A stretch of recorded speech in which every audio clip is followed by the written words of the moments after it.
me gustaría empezar haciéndoles una pregunta, hermanos. ¿Podemos estar seguros de que Dios cumplirá todas sus promesas? Bueno, pues Jesús también lo estaba, y con sus enseñanzas fortaleció la fe de sus oyentes. Y si bien el Salmo 119 habla de la ley como ya nos lo había enseñado nuestro hermano Josué, pues Jesús mismo nos lo recuerda la importancia de la misma en Mateo 5 del 17 al 20. Bueno, como está en la diapositiva, yo quisiera resaltar el versículo 18 para seguir relacionándolo con esta pequeña letra Yod, la más importante del alfabeto hebreo. Porque de cierto os digo que hasta que pase el cielo y la tierra, ni una jota ni una tilde pasarán de la ley hasta que todo se haya cumplido. Los escribas y fariseos daban mucha importancia no solo a las palabras y a la ley de Dios, sino también a cada pizca de letra. Me gustaría hacerles otra pregunta, hermano. ¿Alguna vez usted se ha sentido pequeño e insignificante? Yo creo que alguna vez en alguna etapa de nuestra vida nos hemos sentido pequeños e insignificantes. Lo digo por experiencia. Bueno, pues Jesús mismo nos recuerda que todos, por muy pequeños, muy chiquito, insignificante que nos lleguemos a sentir o parecer, como la letra Yod, tenemos un enorme propósito, hermanos. Jesús estaba diciendo que era más probable que el cielo y la tierra dejaran de existir que no se cumpliera la ley hasta el más mínimo detalle. Las promesas están en la ley, entonces esto significa que todas y cada una de ellas se cumplirán. Y Dios nos ha puesto por cabeza y no por cola. No importa lo pequeño e insignificantes que nos lleguemos a sentir. ¿Amén? A mi predicación me gustó ponerle como nombre: ¿qué tengo que hacer para conocer el propósito de Dios? El primer requisito para saber qué tengo que hacer para conocer el propósito de Dios es reconocer que Dios es creador. Tus manos me hicieron y me formaron, hazme entender y aprenderé tus mandamientos. El salmista empieza diciendo: Dios es creador, Dios es mi creador. Si Dios nos creó, ¿quién nos conoce mejor que Él? Cuando leemos buscando entender la palabra de Dios, Dios nos revela su plan eterno, y es por eso que necesitamos saber qué y quién soy en ello. Solo aquel que es creador es el único que realmente puede enseñar el propósito y el funcionamiento también de su creación. Si queremos saber el propósito de Dios en nuestra vida, debemos pedir al Creador que te haga entender y aprender acerca de sus mandamientos y de sus propósitos en ti. El segundo requisito es esperar en Dios. Los que te temen me verán y se alegrarán, porque en tu palabra he esperado. El salmista está seguro de que con su obediencia y confianza en Dios serán no solo de bendición para él, sino para los que temen a Dios. Hermanos, me gustaría hacerles unas preguntas. ¿Realmente nuestro testimonio edifica? ¿Nuestro testimonio alegra? ¿Hace que la gente quiera ser más como Cristo? La palabra de Dios dice precisamente en este mismo salmo, en el versículo 2: bienaventurados los que guardan sus testimonios y con todo el corazón los buscan. Y bueno, hermanos, hablando de testimonio, quisiera aprovechar para contar uno pequeño. Bueno, como me imagino todos, o al menos la mayoría, ¿sabe? Pues yo nací pues con esta mano. Y bueno, pues por mucho tiempo me sentí realmente mal. Y pues yo le echaba la culpa a Dios y siempre le hacía preguntas como: pues, ¿por qué Dios? ¿Por qué a mí? Y bueno, pues mi actitud era así con Dios, y realmente no lo reflejaba mucho, era más personal, pero pues yo siempre se lo restregaba a Dios. Pero bueno, ha pasado el tiempo, Dios ha tratado conmigo, ha puesto a gente, ha puesto palabra en mi vida, y bueno, pues Dios me ha enseñado que si Dios nos da o nos quita algo, es con un propósito, hermanos. Y bueno, pues yo aprendí que si Dios me ha dado esta mano, es con un propósito. Y pues yo quiero vivir ese propósito que Dios ha puesto en mi vida.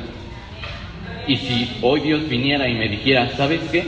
Te doy la oportunidad de escoger entre tu mano o una mano normal, yo le diría: bueno, Dios, pues me quedo con la mano que tú me has dado, porque pues quiero vivir ese propósito que tú has puesto en mi vida.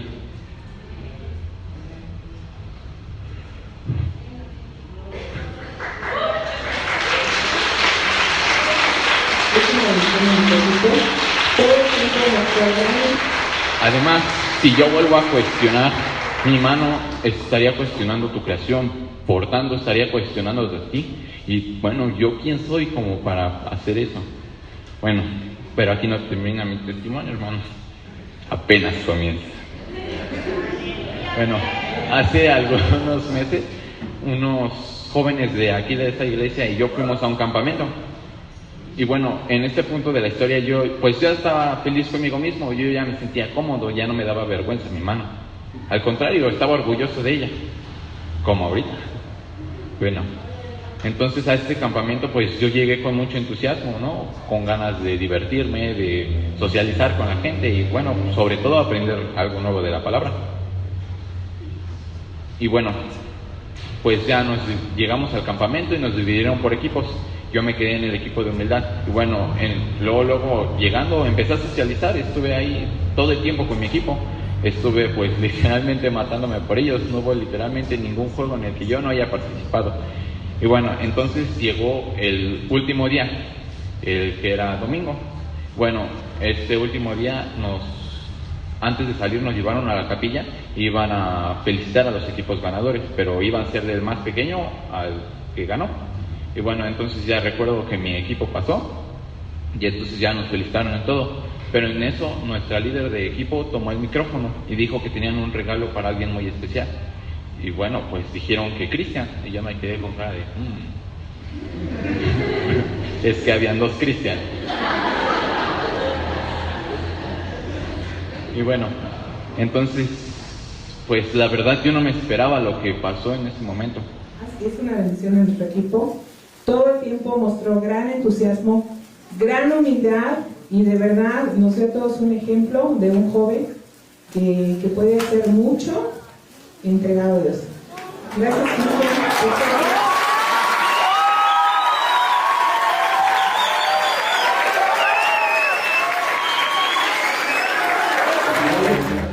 Bueno, pues la verdad yo no me lo esperaba, pues mi actitud positiva, mis ganas de pues estar ahí, pues habían sido inspiración para otros jóvenes y me lo habían dicho durante el campamento, y no solamente durante el campamento, ya saben, después te llegan las solicitudes de los amigos que conoces y me lo dijeron, pero también me llegaron solicitudes de gente que ni siquiera traté y me dijeron lo mismo y yo digo, bueno, Dios, o sea, wow, porque no me puedo, pues yo antes no me hubiera imaginado que algún día me sentiría tan bien con quien soy, con lo que Dios me ha dado. Y bueno, pues el punto es que nuestro testimonio tiene que hacer que la gente quiera acercarse más a Dios y a su palabra. Pero también tenemos que ser muy cuidadosos, hermanos, porque siempre va a existir la gente que mire y juzgue cuando tengamos la peor versión de nosotros mismos. Por ejemplo, imaginemos a un cristianoide. Bueno, ¿por qué un cristianoide? Bueno, hace algunos años en la televisión salía un programa dirigido por Jaime Maussan, que era sobre extraterrestres. Bueno, en este programa Jaime Maussan decía que los extraterrestres eran humanoides, seres con aspecto de humano, pero pues no eran humanos. Entonces, un cristianoide es una persona que se dice ser cristiana, pero con sus acciones demuestra no ser auténtico. Bueno, entonces imaginemos a un cristianoide. Un cristianoide que viene a la iglesia todos los domingos, y aquí dentro es el típico aleluya, gloria a Dios, y claro, eso está bien, ¿no? Pero saliendo de aquí es una persona completamente diferente, no lo sé, es grosera, alcohólica, machista, le va al Cruz Azul, en fin, muchas cosas que no le agradan a Dios. Bueno, el punto es que ¿qué va a decir la gente de él? ¿Qué va a pensar la gente de nosotros? ¿Qué van a decir los de allá afuera que estamos aprendiendo aquí adentro en la iglesia? Si de por sí los de allá afuera no se acercan por su propia voluntad, mucho menos lo van a hacer viendo a un cristianoide. Y es por eso, hermanos, que en lugar de ser piedra de tropiezo, nosotros tenemos que ser de bendición para ellos. Y hermanos míos, ese es realmente parte de nuestro llamado. Dios nos bendice para que nosotros seamos de bendición. El tercer requisito es conocer a Dios. Conozco, oh Jehová, que tus juicios son justos y que conforme a tu fidelidad me afligiste. El salmista continúa diciendo, conozco. ¿Qué dice que conoce? Dice que conoce que los juicios de Dios son justos y que ha sido afligido conforme a la fidelidad de Dios. Hermanos, ¿realmente lo conocemos? Si es así, podemos descansar en cualquier circunstancia, porque Dios es y será siempre justo y fiel para con nosotros y su propósito en nosotros. El teólogo Thomas Manton dijo, Dios no puede ser fiel sin hacer todas las cosas que tienden a nuestro bien y bienestar eterno. Es en base a esto que el salmista continúa esta estrofa con una serie de peticiones ante Dios. Primero, el salmista ora por Consuelo, no por nuestra hermana Consuelo, está orando literalmente por Consuelo. Sea ahora tu misericordia para consolarme conforme a lo que has dicho a tu siervo. Hermano, que no te importe reconocer ante Dios que necesitas de consuelo. Muchas veces fallamos porque no reconocemos que estamos mal y que necesitamos consuelo, y el dolor termina produciendo algo mucho peor. ¿Cuántas veces no nos ha pasado, por ejemplo, nos enojamos con un amigo, con nuestra familia, con un conocido, y bueno, no reconocemos que estamos mal y que pues esa pelea nos está causando dolor, y después pues pensando que estábamos bien, ese dolor produce algo mucho peor. Ese enojo se convierte en ira y entonces pueden surgir diferentes problemas. Bueno, también fallamos muchas veces cuando buscamos consuelo en otro que no es Dios. Bueno, pues cuántas veces también no nos ha pasado que pues tenemos una dificultad, un problema, y vamos y le contamos el chisme a la comadre, al amigo, al novio, a la novia, pero al último que buscamos es a Dios. Bueno, pues el salmista apela a su misericordia y entiende que esta petición no es nada que esté fuera de la voluntad de Dios, sino todo lo contrario, es conforme a lo dicho por Dios para con nosotros. La segunda petición, el salmista ora por vida, por sanidad. Vengan a mí tus misericordias para que viva, porque tu ley es mi delicia. El salmista apela a que la misericordia de Dios le dé vida.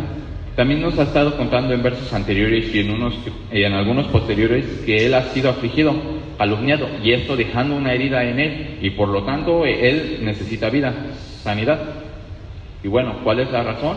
La razón es que él se deleita en los mandamientos de Dios, como ya nos lo había mencionado Paola la semana pasada. Regocijarse en los mandamientos es una cosa, pero regocijarse en los mandamientos es otra. Tenemos que empezar a vivir vidas de obediencia, con una actitud correcta. Deberíamos regocijarnos sea cual sean nuestras circunstancias, porque Dios nos da vida. Tercero, el salmista ora porque Dios trate con sus enemigos. Se han avergonzado los soberbios, porque sin causa me han calumniado, pero yo meditaré en tus mandamientos. Deberíamos aprender del salmista, y ante las calumnias y las mentiras, dejó que Dios fuera el que lo defendiera y no lo hizo por él mismo. Ahora bien, hermanos, sabemos que cuando ofenden a Dios, a nosotros pues nos enoja y nos duele, pero pues Dios no necesita a quien lo defienda, pues Dios es todopoderoso, pero también misericordioso. El salmista tiene algo mucho mejor que hacer, y es meditar en Dios, en sus mandamientos. Esa debería ser también nuestra reacción, hermanos, ante los soberbios. Tenemos que buscar refugio en Dios y en su palabra. Cuarto, el salmista ora por sus amigos. Vuélvanse a mí los que te temen y conocen tus testimonios. Hermanos, si debemos orar por los que nos ofenden, imagínense por los que están más cerca de nosotros. El salmista decía en versos anteriores que su testimonio ante las dificultades alegrarían y edificarían a los temerosos de Dios. Aquí el salmista eleva su oración a Dios y pide que se unan a Él. Él no quiere a cualquiera, sino a aquellos que temen a Dios y conocen sus testimonios, que comparten su amor a Dios y a su palabra. Ahora me dirijo más a los jóvenes, a los maruchineros. No dejes que la gente que esté cerca de ti sea cualquiera. Pida a Dios que te rodee de aquellos que lo aman profundamente. Si realmente lo aman y temen a Dios, habrá algo que los distinga claramente. El amor por la palabra, por conocerla, por buscarla, por escudriñarla y, más importante, por vivirla.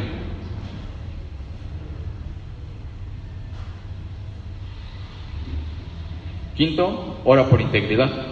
Sea mi corazón íntegro en tus estatutos, para que no sea yo avergonzado. El salmista termina la estrofa pidiendo a Dios que lo haga íntegro, santo. Esta oración es una oración que todos deberíamos hacer cada día. Sea mi corazón íntegro en tus estatutos. Muchos dicen cuando son corregidos, yo no he hecho nada. Bueno, claro, eso es medido bajo su mente, sus estatutos. Pero aquí dice claramente en tus estatutos, en base a la palabra de Dios. Hermanos, necesitamos buscar en Dios dónde fallamos para poder ser corregidos. Recuerda que por más insignificante, inservible o pequeño que te sientas, para Dios eres lo más grande que hay en sus planes, y para sus propósitos con tu vida son más grandes que la tierra. Las desventajas que tú puedas ver, úsalas como ventajas, ya que Dios por algo las ha permitido. Si bien Dios tiene un propósito desde antes de la creación del mundo, eso no nos exime de la responsabilidad de buscarlo y consultarle para conocerlo. Una vez que sepamos cuál sea nuestro propósito, tenemos que saber que Dios no nos deja a la deriva y que Él nos ha dotado de todo lo que necesitamos para cumplirlo. Ponte en manos de tu Creador y deja que Él te consuele, te transforme, te vivifique, que ministre sus propósitos para con tu vida y que trate con aquellos que se te oponen. Y que ponga a gente que lo ama a Él profundamente, y por sobre todo pida a Dios que te haga íntegro. Aquel que es íntegro, hermano, no será nunca más avergonzado. Daremos continuidad al estudio del Salmo 119, más concretamente en los versículos del 129 al 136. Si me pueden ayudar con sus Biblias, por favor.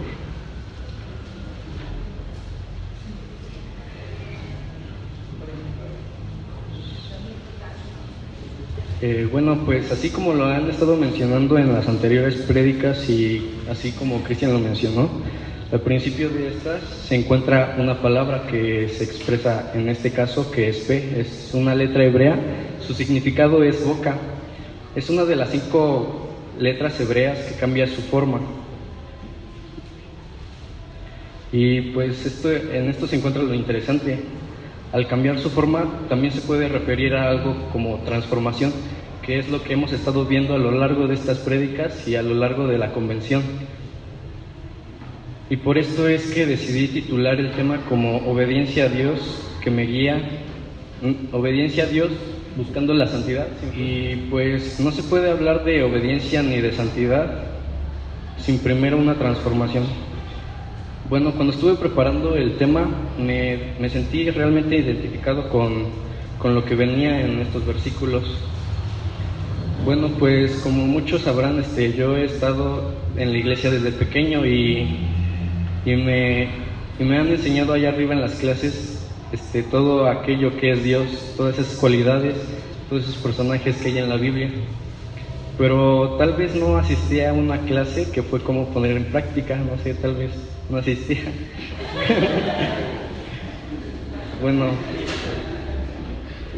en estos versículos se encuentran 3 puntos importantes que hace el salmista. Primero nos habla del asombro que tiene el salmista.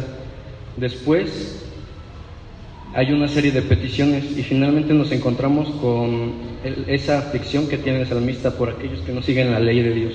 Bueno, pues ahora daré más énfasis en estos versículos, viéndolos uno por uno.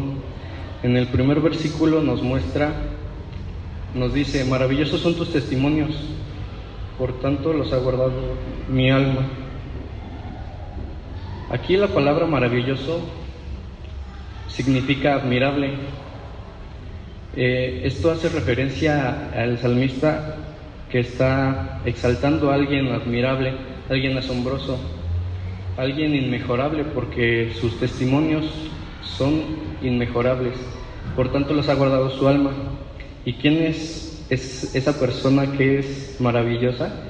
Aquí está exaltando esas maravillas que Dios ha hecho en su vida. En estos versículos, como casi toda la Biblia, nos encontramos con una causa y un efecto. Esto lo podemos encontrar en este versículo dividiéndolo en 2 partes. La primera parte sería: maravillosos son tus testimonios. Esta sería la causa.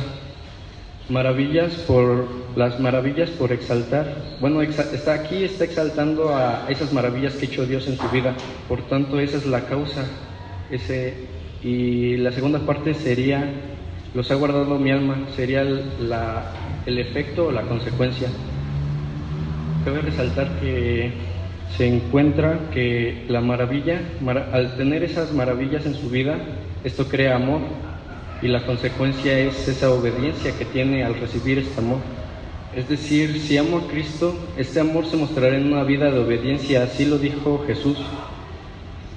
¿Alguien? Pues así, de esta forma lo dice de otra forma, ¿no? El que lo ama, mi palabra guardará. El guardarla es amarla. Y pues así. Por eso, si no hay obediencia, no hay entendimiento.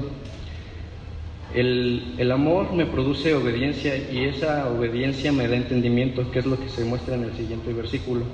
La exposición de tus palabras alumbra, hace entender a los simples. En este versículo, la exposición de tus palabras alumbra hace referencia a la obediencia o a lo puesto en práctica. Es decir, que alumbra más lo que sabemos, que alumbra más eso que hacemos con la misma palabra que lo que sabemos de ella. Después se muestra la palabra simple y hace referencia a algo sencillo, más bien algo poco entendido o con poco conocimiento o nulo conocimiento en la fe. Aquí quise poner una planta porque esa planta, al tener esto se ayuda con esos nutrientes que tiene al estar expuesta a los rayos del sol, a esa tierra que tiene. Esto le da nutrientes, le da capacidad para crecer. Nosotros tenemos que ser como esta planta. Si bien es importante nutrirnos de la palabra de Dios, es más importante lo que hacemos con esta misma. Pero para que tú puedas absorber la palabra, ponerla en práctica, tiene que haber una disposición de corazón. El tener esa disposición y el oír atentamente. Otro ejemplo sería en mi caso, no sé, tal vez muchos no lo sepan, pero a pesar de que yo he estado viniendo a la iglesia, he pasado por muchas circunstancias difíciles en mi vida. Y a pesar de todas esas oraciones de parte de los hermanos y todo eso que ha sido expuesto en mi vida, no fue hasta que yo quise recibir realmente esa palabra, y es cuando tuve ese cambio. Otro ejemplo más bíblico sería Juan, que pasó de negar a Cristo 3 veces a predicar con autoridad. Al tener amor y obediencia nos da entendimiento, y este entendimiento nos produce deseo, y es lo que se muestra en los siguientes versículos. Ese deseo es el comienzo de las peticiones del salmista.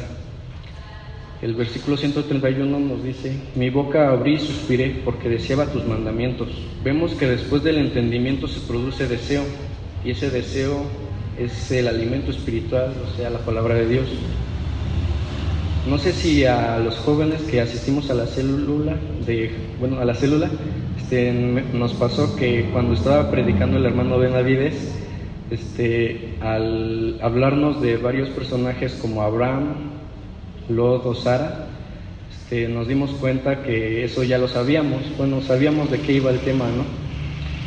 Esto se nos facilitó para entender, y obviamente eso nos produjo un deseo, el deseo para aprenderlo desde otra perspectiva.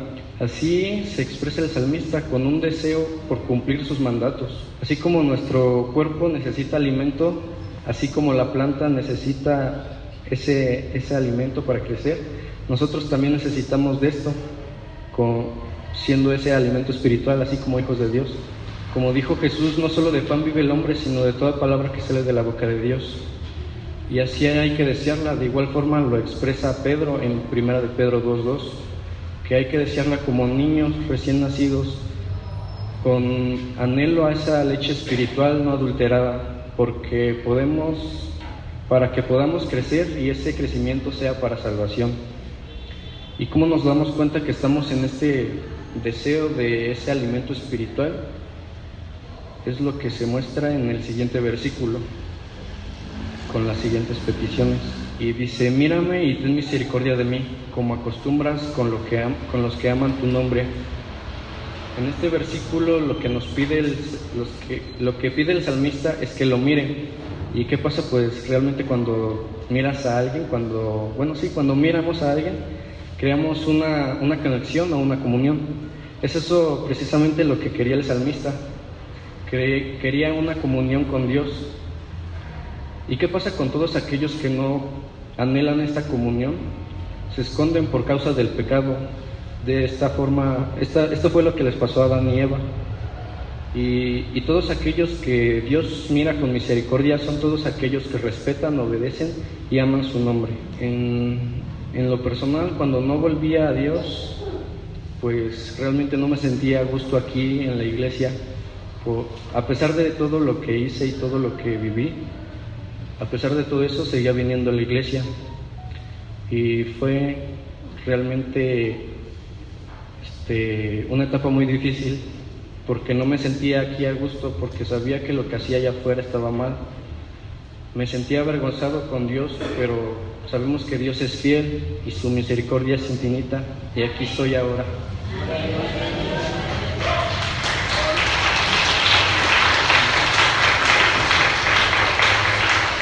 Bueno, pues en el versículo podemos ver este amor del salmista, por eso pide esa misericordia, porque tiene esa comunión y la confianza de pedir ayuda a Dios por su favor. También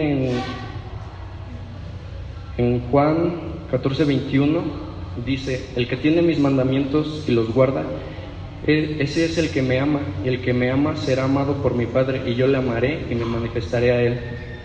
De esta forma Dios se manifiesta en la vida de todos y cada uno de nosotros.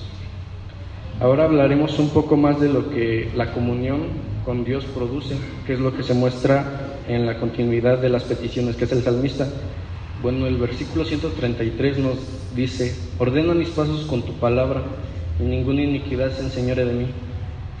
Ahora pues se muestra la continuación de las peticiones del salmista. El salmista pide un orden de sus pasos conforme a la voluntad de Dios. Ese anhelo del salmista de buscar la santidad que conforme a la voluntad de Él. Basta con recordar de dónde nos sacó Dios, de dónde nos rescató, que esto se puede convertir en nuestro testimonio para que sirva como herramienta para instruir a todos aquellos que se están perdiendo por causa del pecado, porque lo único que nos ofrece el pecado es perdición, es muerte. Y si realmente queremos este orden en nuestras vidas, necesitamos de esa convivencia, y este deseo se convierte en algo urgente, porque realmente sabemos que sin Dios no podemos hacer nada. Es cuando nos damos cuenta de cuando tenemos ese cambio, esa transformación. En Salmos 37:23 dice que es cuando Dios aprueba nuestros pasos y cuando nos lo desaprueba. Él aprueba nuestros pasos es cuando es conforme a su voluntad, y nos lo desaprueba cuando nosotros queremos tomar esas propias decisiones, cuando nosotros queremos dar ese orden. De esta forma se expresa el salmista, para que ninguna iniquidad se enseñore de él, para que sea librado del pecado, que es lo que nos muestra el siguiente versículo. El siguiente versículo dice: líbrame de la violencia de los hombres y guardaré tus mandamientos. Así como en el anterior versículo, cuando nuestra vida depende totalmente de Dios, de esta forma se expresa el salmista, para que sea librado de la violencia de los hombres, porque al depender completamente de Dios, nosotros no podemos con nuestra fuerza, por eso hay que depender completamente de Él. De esa forma hay que pedir que seamos librados de todas esas malas influencias, de todas esas malas costumbres que tenemos, de todas aquellas amistades que se dicen amistades pero te guían a hacer cosas malas, porque esas verdaderas amistades son aquellas que te guían más a Dios. En lo personal, gran parte de mi cambio fue por causa de eso, porque Dios quitó de mi camino a todas esas personas que me hacían hacer cosas malas, y acercó a hermanos en Cristo que con el tiempo se convirtieron en mis amigos.